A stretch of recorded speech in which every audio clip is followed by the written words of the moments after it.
DVಜಿಯವರ ಕಗ್ಗ. ಸುಮ್ಮನೆ ಒಬ್ಬಂಟಿಯಂತಿಹುದು ಬೇಸರಬಹುದು. ಸುಮ್ಮನೆ ಒಬ್ಬಂಟಿಯಂತಿಹುದು ಬೇಸರಬಹುದು. ಹೊಮ್ಮುವೆನು ಕೋಟಿ ರೂಪದಲ್ಲಿ ನಾನೆಂದು.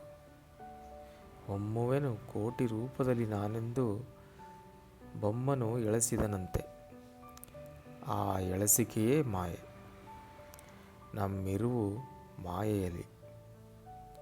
ಮಂಕುತಿಮ್ಮ. ಅರ್ಥ: ನಾವುಗಳು ಇರುವುದು ಈ ಮಾಯಾ ಪ್ರಪಂಚದಲ್ಲಿ.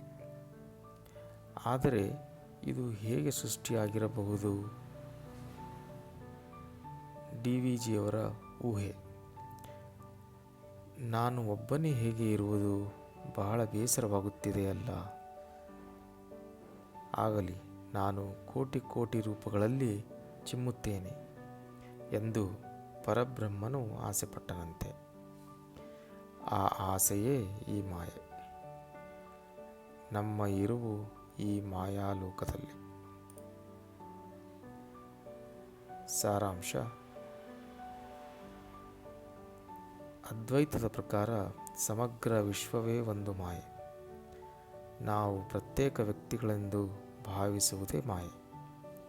ವಾಸ್ತವದಲ್ಲಿ ಎಲ್ಲವೂ ಒಂದೇ ಪರಬ್ರಹ್ಮನ ಅಭಿವ್ಯಕ್ತಿ. DVಜಿಯವರು ನಮಗೆ ಈ ಆಧ್ಯಾತ್ಮಿಕ ಸತ್ಯವನ್ನು ಈ ಕಗ್ಗದ ಮೂಲಕ ನೆನಪಿಸುತ್ತಾರೆ. ಧನ್ಯವಾದಗಳು.